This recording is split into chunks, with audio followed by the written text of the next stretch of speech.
culture eats strategy for breakfast. I really believe that. Today, I'm chatting with Betsey Chung, Global Chief Marketing Officer of TD Bank, the 6th largest bank in North America, serving about 22 million customers around the globe. Why do customers come to TD? They're seeking humanity. Talk about employee engagement, why that's important. I really believe that our brand and our customer experience are two sides of the same coin. Employee experience is customer experience. We talk about, a culture of care. And a culture of care means TD cares about me. TD makes me feel special. And we make them feel so special that they're just so proud to work at TD. How is it different, employee experience in different countries? How do you take the best practices in one country and scale it across the enterprise? Everybody in my organization, including myself, has the same. You said culture eats strategy for breakfast. What should those marketers be eating for breakfast tomorrow? It's such a great question. I believe that. We're chatting with Betsey Chung, CMO of TD Bank. And Betsey, one place to start is, what is it like to be in the financial services field as a marketing officer, but with a strong financial background? You're an accountant, you've been a CFO. How does that change your view of marketing when you have those roots? Sure. Ben, thanks for having me. I think that having a finance background and a marketing background is just such a great combination for where marketing is today and where it's heading in the future. And so there's always been an art to marketing. And, that's the reason why I think a lot of people join marketing. There's also the science of marketing. And I think that that's heavily tied into financials and analytics. And having been a former CFO and really understand how do we drive shareholder results is a piece that I just bring to work every single day. And I know my teams are really passionate about that as well. And when you talk about that, usually it's good advice for career advancement that generally stay close to where the money is, right? If you're in a business, money drives business. If you stay close to that and you can, be relevant to that, you'll generally go well. You generally do well.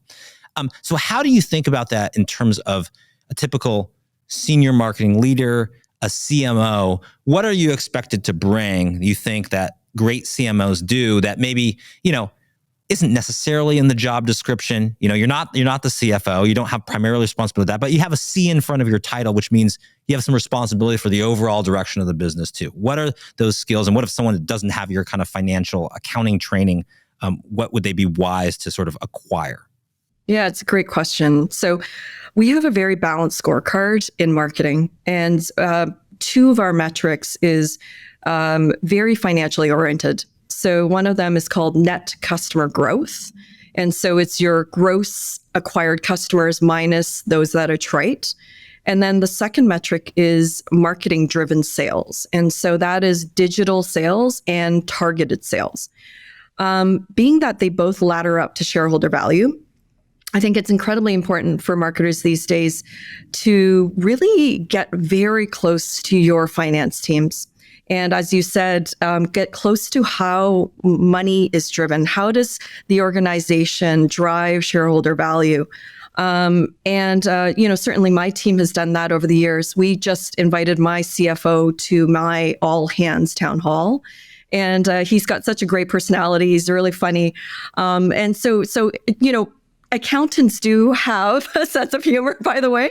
And so, it's been great because getting closer to the finance team, really understanding how you can partner with the business to drive return, has been a real differentiator for myself and my team.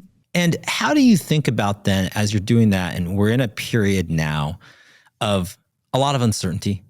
There's a lot of it's like the most predicted period of recessions we've ever had in terms of just like predicting recessions, and we're sort of waiting around and we're waiting for the shoe to drop, and is it going to drop, and it's almost here. And naturally during those times, there's a little bit of more conservative thinking. And so how do you balance as a CMO on the marketing side between short term and longer term? Meaning, everyone's kind of tightening belts, kind of looking at short term. You're talking about, being related to, if you're using metrics like net customer growth or marketing driven sales, right? Those are things you can measure. And if you don't see it, you can cut things. But yet, how do you avoid sort of deprioritizing the midterm and the long term that still needs to be where TD Bank needs to go, even as you have these short-term considerations that might be driven by finances? Yeah, it's such a great question. So I mentioned to you, we have a balanced scorecard, and the key word is balanced. So those are 2 metrics. The other 3 metrics are, we have brand consideration, and that's a really key metric for us. That's a long-term metric. I always believe that brands are formulated through time, and brand equity is a piece that is fairly long-term. The second metric within that is customer experience. And the third is employee engagement. And so those 3 metrics are very much balancing the shareholder returns and the more medium long-term equity of the company. And so how we balance those is very much that everybody in my organization, including myself, has the same balanced scorecard. So you could be in the area of marketing operations, and you would still have that scorecard. You could be in an area where we call it customer acquisition, but you still have a balanced scorecard of brand consideration, employee experience, and customer experience. And so it's very, very important because a scorecard drives behavior, or what people say is what gets measured gets done. And so that's really important to us. It is really important in terms of the current sentiment in the market. As you pointed out, in the US, what we're seeing is that there is a number of concerns that consumers are facing in terms of a pending recession. In Canada, it's a slightly different economic market. Even though we think that there will be a recession, we're forecasting that to be fairly shallow. And so there is a difference in the 2 markets. However, from a consumer sentiment perspective, I do believe people are worried about finances and money. According to all our studies, that's what we see. They want advice from providers so that they can sift through the situation that they're in. There is also, from a demographic perspective, a sort of, with respect to youth and young adults, there is an increasing living by the day type of phenomena, and they really, really, really need help right now. So, all that TD is great at in terms of our people are what differentiates us. And through our people, it's the customer experience we provide that differentiates TD and our brand. That all comes through right now during this time of economic uncertainty. Well, and it's interesting looking at your balanced scorecard. I understand we talked about kind of the 2 kind of hard metrics that really relate to sales. We talked about 3 maybe slightly softer metrics: brand consideration, which a lot of people would have; customer experience, which makes total sense. One that actually stands out for that is the 5th one, employee engagement, is interesting because not a lot of, necessarily marketing departments would have that as a key metric because it's internal focused rather than external focused. But certainly it's been a trending topic that, your employee experience is related to your customer experience, particularly when you're a bank that has a lot of retail outlets and people who are on the front lines and interfacing with customers. So talk about that 5th one, employee engagement, why that's important, and should more marketing teams and CMOs be thinking about marketing internally, especially if you're at a big organization like a big bank? Yeah, I think it's just probably the most important metric of all of the 5 metrics that we have. And I think you rightly pointed out, employee experience is customer experience. And what we were finding is what are customer irritants are employee irritants as well. So when we deep dive and we double click into employee engagement or employee experience, one of the very key areas is work enablement. So are we making it easy for our colleagues to deliver for our customers? And that is a piece that we really need to continue to focus on. And then moreover, within marketing, what we like to say as well is that we'd like to attract, retain, and grow folks that reflect the communities in which we serve. And that's really important to us as well as a differentiator within TD marketing. It's important personally to me, I think from a diversity inclusion perspective, that we do this and do better at this than any other competitor. And I believe we're there. We're on our way, and we can always get better and better at this as well. But employee experience is a top priority for us. Well, and talk about the differences. I mean, and you're based in Toronto. You've worked in the UK.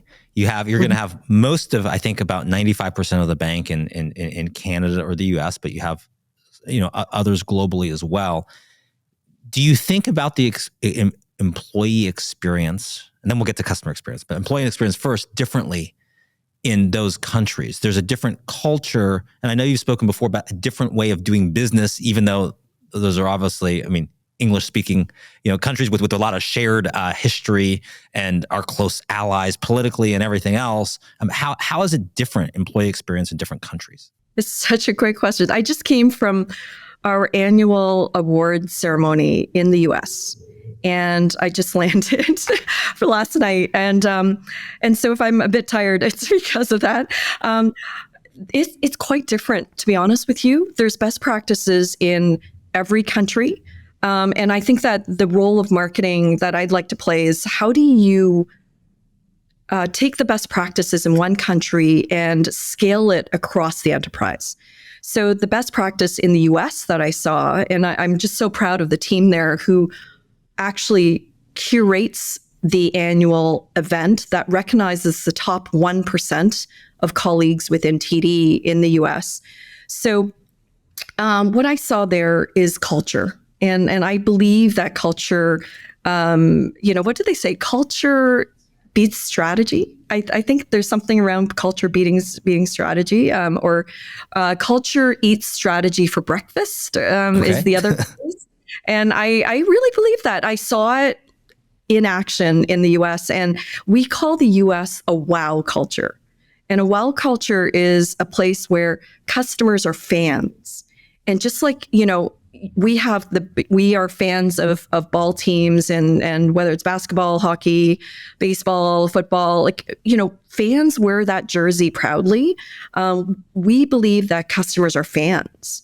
I believe what I saw there was that, and I was talking a lot of winners, and they said, TD is different than any other bank that they've worked at. And I asked them about what the differences are, and they said, TD cares about me. TD makes me feel special. And what I loved about that ceremony was that we played the photos of the 160 winners throughout dinner, and with soft music in the background. And so, are people going to cheer when it comes up on the screen? Is that where? Well, it's so great because I literally had a whole table, and they were taking photos of the slides. So whenever their photo came up, they took a photo of the slide because they're so proud to be celebrated, and we make them feel so special that they're just so proud to work at TD. And I think that culture, that wow culture, is really important. So what we do in Canada as well, and there's things about every country that you can take to one another. And what we do in Canada as well is we talk about, a culture of care. And a culture of care means that, when we talk to colleagues and even during the interview process, what comes through in the interview process is the word kind. So it's a kind culture. It's one where we have high respect for one another. The diversity inclusion at TD is very different than other banks, having been at other banks. So we don't just, it's not words on a page. And we do walk the talk, and so that's really important to us. So there are lots of things in every country that can be brought to one another, and of course in the UK, having just been there as well, and we're doing a lot of market visits these days. I think it's really important to be out in the market and to be talking to people. And so in the UK, where we have our TD Securities business, it's a culture where, extremely professional because it's an institutional capital markets business. And our brand is less known in the UK because we don't have the branch presence in the UK that we do in the US and Canada. And so what we're thinking about there is, how do you bring that TD brand to the UK market? And so, they're all quite different in terms of culture. I see. Well, and how do you think about how that it's an interesting insight of sort of the wowness versus the kindness. If you were going to compare the US and UK, how does that extend to customers? Is it the same that you ought to? I mean, if we're going to generalize here, it's like, you ought to celebrate customers, and customers want to be fans and be truly loyal, and there's a different sort of tone with a Canadian customer that kind of has that sense of care and respect, and that kind of understanding of each other. Does that extend, or is that your employees that you do that, or is it also on retail customers or small business customers or even high net worth customers? Is it the same? Yeah, I think like similar to colleagues, where there's a colleague DNA across TD, whether we are in the US, Canada, or the UK. So there's this still the common thread at TD. And, we wear our shield proudly. So that's still the case, whether you're in Canada or US or the UK. From a customer perspective, there is a core similarity, and then there are some differences. So, we have a group within my mandate that does 2,500 pieces of research every year for the organization. And so through that research, we do know quite a bit about customers. What we're seeing is that the US market is very competitive, with 2,000 competitors in the financial services industry. What that does is that there's a lot of choice for customers in the US. So they're really weighing the options in terms of that choice. And, in the US, we've got such a great footprint in the Northeast, and then soon to be the Southeast. So we're really competing on our people. Our people is a true differentiator for us. And also our distribution is quite a differentiation for us. But those are maybe the two elements in the US that I feel is probably worth noting from a customer perspective. In Canada, it's a different banking environment. Customers have a certain amount of choice because there's a few players, but there's not 2,000 players. So it's probably 200 players. So you've got a difference in terms of the magnitude. And because of that, we've got a situation where, just like, myself, where I banked with TD for the last 30 years. Which is very helpful when you were doing your initial interviews and things like that, for you to be able to say that was good. Yes. Yeah, it was super. It's super important. But also I was a teller. So I was a teller in 5 branches. And because I was a teller, when I was very young, during university, I knew the brand. And so, a lot of Canadians would continue with the same bank throughout their lives. And so what we see in Canada is that, my children, for instance, bank with TD. And my husband, when I was married to him, we both banked with TD. And then I was with another bank, and he refused to move his money to the other bank that I was in the okay. for, because he was so loyal. He was so loyal to TD, and he said, I'm not going to move my investments over to the other bank. I'm not going to move my bank accounts over. Yeah. And I just think that because of that difference in market, there is a difference in customer behavior as well because of that. It's just it's a different competition arena. So is it if I'm gonna if I'm gonna kind of summarize that with a metaphor from a totally different field, I'd say in the US, are people like more likely to kind of date around? They're going to be serial daters. They're going to, you're more focused on like, how do we become like the primary banking institution? And there's going to have other relationships versus we're going to have more like kind of monogamy in the Canadian market, loyalty. It's built up over time just because of market dynamics. Is that a fair metaphor or overly simplified? I think it's a really clever analogy. I think that there is choice. There's more wider choice in the U.S. And so I believe that consumers are always kind of popping up their head up, right, and saying, you know what, am I going to bank with this organization or am I going to think about another one? The neobanks are also really, really prevalent in the US. Neobanks are just cropping up in Canada. So again, a different market dynamic. And so because of that, I think that consumer behavior is slightly different. Well, and actually that lends us, it's a good topic, the discussion you mentioned of neobanks, to kind of relate that to interesting market dynamics and how you have to think about marketing. And for those who don't know, I mean, neobanks are these newer, more virtual institutions. You might not need all of the retail presence. They might have a very focused niche on we're just, a neobank for this particular group. They're more targeted and often will maybe have a partner big bank to do things. I mean, there's even some neobanks that are really just operating an app, right? They're a customer experience to make things easier.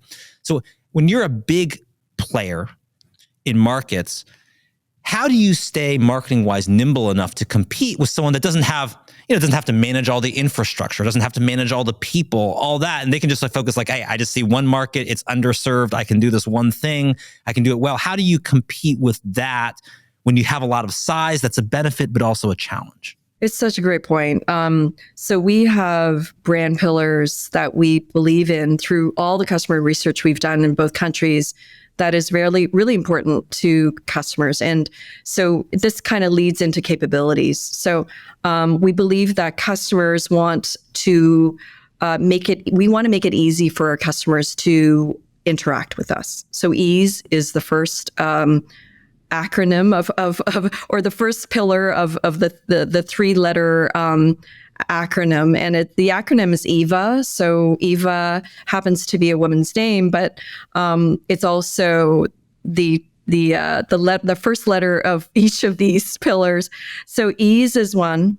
Value. So customers want us to save them time and money. So that is the second pillar. So value is the second. And then advice is the third. And then we usually like to slot in the word trusted advice, especially during these economic times. So EVA is what we try to build products and solutions that are differentiated, that can ladder up to the pillars of the brand, both in Canada and the US. And so when you think about the neobanks, I believe that the neobanks are either, they've got the ease one quite entrenched. The value one, sometimes not. The value one, if you believe you're the type of customer who wants to kind of establish a relationship and do most of your relationships with one institution, then the value one is difficult for neobanks to compete on because usually it's a monoline, as you said, right? Like a lot of it is a monoline, and it's hard for them to kind of compete on an entrenched value to the customer. So the third one on trusted advice. So that's where a lot of the stability of a Canadian banking system gets to be quite an advantage during this time. And, during many economic cycles, a bank that's head officed in Canada with the financial stability, the equity stability that we have is a huge advantage. And this is from being in the UK during the financial crisis. This is from being with a U.S. domiciled organization during the last financial crisis. So I've been through two financial crises where I was with other organizations, but then knowing that I was returning back to Canada, and during the time right now, I just think that from a trusted advice perspective, there's a real advantage of our size. And in Canada, and we're the sixth largest. We're going to be the sixth largest bank nationally in the U.S. as well. So we're not just a regional bank in the U.S. We're going to be quite a large, stable bank in the U.S. And so, I think that on the third pillar, we've got a real advantage versus neobanks, and our data would suggest that during this situation we're in, that some of the neobanks aren't doing very well right now. Well, and as you maybe to take it one step further at sort of the campaign level, talk to me about. I mean, I think the slogan or tagline of TD Bank and very kind of recognizable, and it's kind of green color, is unexpectedly human.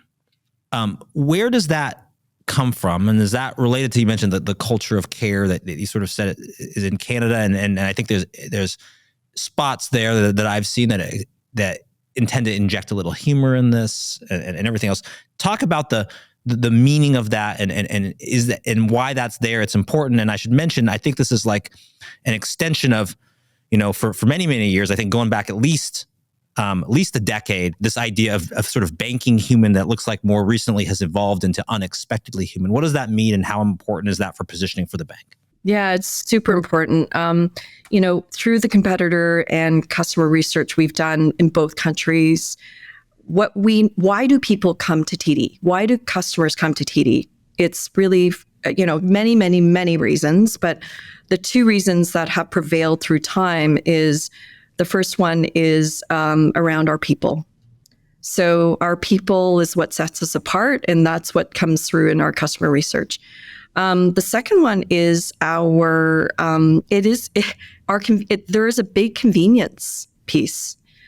Our branches are located in all the right spots in both US and Canada. Our locations are great. Our hours are still, 30% longer than any other bank. And because of those reasons, it ladders up to human.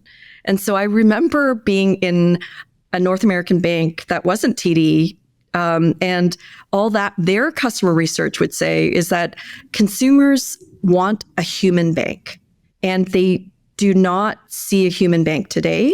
And this is the time that I was with another bank, and we're saying, their slogan was, "You're a cog in the machine. We have no humanity." No. Okay, that was not. We so wanted to have TD's brand positioning, so we so wanted Bank Human, but at the time TD had it, and so we couldn't take it, and so we had to invent something else. And so, I think that people, whether it's Canadians or Americans, they're seeking humanity. And what humanity means over time is, firstly, it does mean people, and it does mean our colleagues are second to none, and they're very, very customer focused. So for sure, it means them. It also means in the user experience, there has to be some humanity in the user experience as well, right? So, whether I'm phoning your call center, or whether I am, on your mobile app, or whether I am in your stores, in your branches, I want to feel that humanity. And so what we've been really focused on is delivering that humanity. And as you said, there is some humor with respect to our campaigns. There is unexpectedly human is the tagline in the US. But America's most convenient bank, it continues to be the case, right? So we are America's most convenient bank. And so, and you said unexpectedly human is the tagline, or in the US. Yeah. What is it? Is it different in Canada? Yeah, it is. So in Canada is we're here to help you move forward. So basically, in Canada, or in the past, we said ready for you. But you can imagine Ready for You during COVID was, all the banks had some stores that were closed. And so we felt that during COVID, we needed to shift it a little bit towards Ready to help you move forward.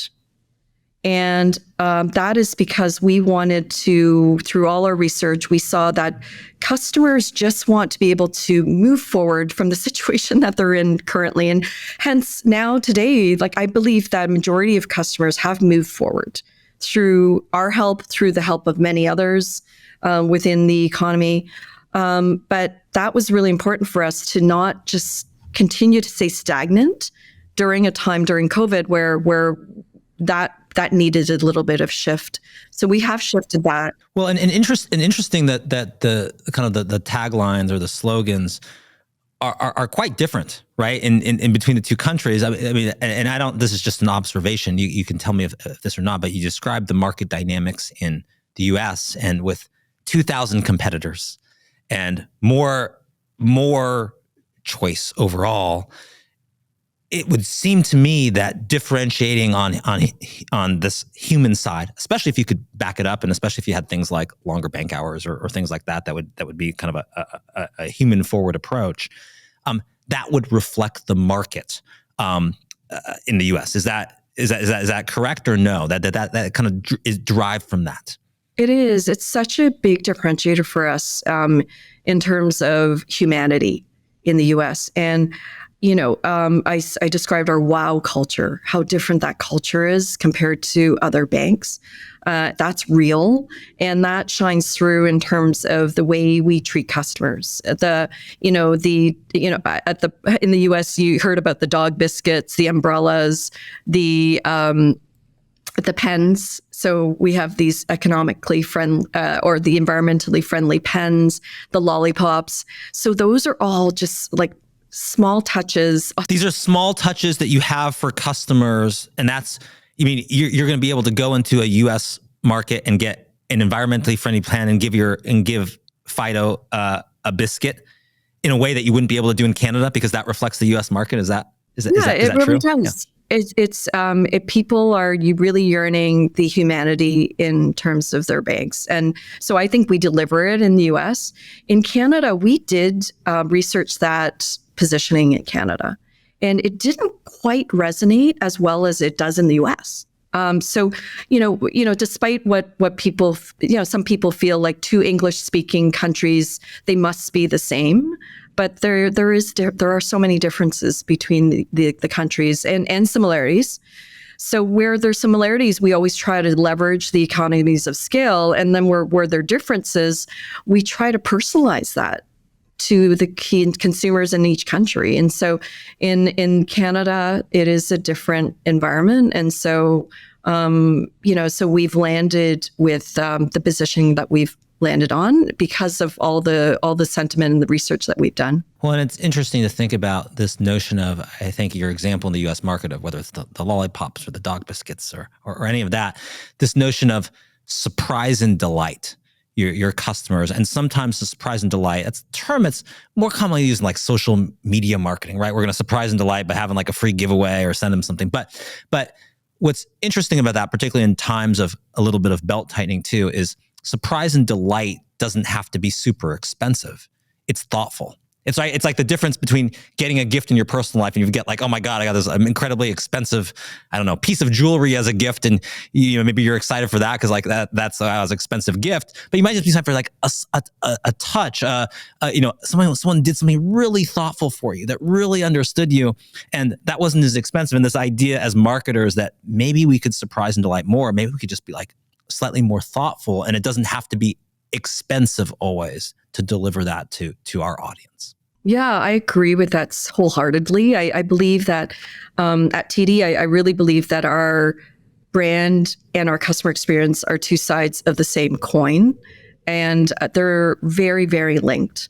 So if we deliver on the customer experience at small moments during someone's life, those everyday gestures then it will pay off in terms of long-term brand equity. And I believe it has. And so we're very known for things that don't need to cost a lot, as you said. A pen, technically it doesn't cost that much, but it's very important in terms of the gesture and what we stand for as a purpose-driven brand, and the environment and what we believe in terms of that. So it's. I think that there was one columnist who wrote up something around our pens, and I saw an article recently on our pens, and so I always think it's nice that people are recognizing that things don't have to be a grand gesture, or things don't have to cost a ton of money, and it's just like customers do appreciate the very, like, the little things. And maybe to wrap up, as a final thought, for all of the marketers listening to you now, and maybe especially those that are either operating in multiple countries or cultures, or maybe it's not even countries, right? It could just be regions of the US, provinces in Canada, different communities, different groups. What do you recommend if we take what you said to be true, which you said culture eats strategy for breakfast? What should those marketers be eating for breakfast tomorrow to improve their sense of culture? Oh, it's such a great question. I believe a lot in visiting different places and really just getting into the conversations with people and sitting beside them and asking them, just like, we did last night, and, how are you? What, you're the top 1% in order to win this award. Like, what brought you to TD? Where did you come from beforehand? What are your thoughts in terms of how this compares to your previous experience? And so, as you said, different parts of the US have different cultures as well. And so when I think about our colleagues in Maine and visiting them versus, our colleagues in Mount Laurel versus, those in Manhattan, those in Philly, those are all different geographies with a very much a microcosm of culture. And so I would just highly recommend just getting out and seeing people. And I know that these days, in terms of hybrid, everyone is very much, believers in terms of having that hybrid approach. I think that that's a good approach. I think that does draw people into our organization, because we say that we're a hybrid environment and it's 2 days a week that we're in the office. At the same time, those 2 days a week in the office, what about we do those 2 days with different sets of people? And we just try to continue to understand our colleagues and our customers, both, as you said, culturally. There are quite a number of differences, right, in each of these cultures. Well, and I, to echo what you said, I have, it's always one of those things when you're a leader in any kind of organization, you're always strapped for time and you're always prioritizing things. And what am I not doing now so I could do this? And many times I felt myself like, oh, do I really have time to, talk to people who are doing this or do that? And every time I've done it, when I've had a conversation or I've done more of a formal interview or just tried to understand, I've always felt like, wow, like how, that was like the most important insight I could have had. And it was always valuable. And I always learned something. And I always remembered, of course, like, gosh, I had to prioritize this more often. I had to do this more often. And then I got busy again. And I did other stuff and had to remind myself again. But at least for me, I've always found that those kind of conversations are always so powerful and give you an understanding that is just totally different from just like reading about something. Yeah, it's so different. And I think minds can be changed as well. And so as a leader, I view that every time I visit a group in their place of work, where they live, oftentimes not only do I get more context, but I actually end up changing my view on something. Sometimes as a leader, of course, you got an opinion on something. And sometimes that opinion can be changed, and it should be changed with more information. But that information gathering, there's a difference between that information gathering from your office versus from their place of living. It's different. It's just a different dynamic than, and I actually think it's a more healthy dynamic to get out there, just go out there, meet people, meet your, I was just in New York last week where I met a few folks in the industry, and just knowing even the competitive arena, meeting your colleagues in other institutions. It's so important to open your mind up to other ideas. According to Betsey Chung, culture isn't just the cherry on top. It's the whole sundae. That means whether you're scooping out data or drizzling on team motivation, your culture is going to flavor every layer of your business. That's why Betsey says culture eats strategy for breakfast, or maybe dessert. Or put another way, strategy can point you in the right direction, but you need culture to mobilize the teams that will undertake the journey ahead. So creating a culture where employees feel valued will in turn impact how customers feel valued, the foundation of customer experience. And don't underestimate the power of face-to-face conversations. I've never met an effective leader who felt that taking time to understand other stakeholders wasn't time well spent. For Top CMO, I'm Ben Kaplan.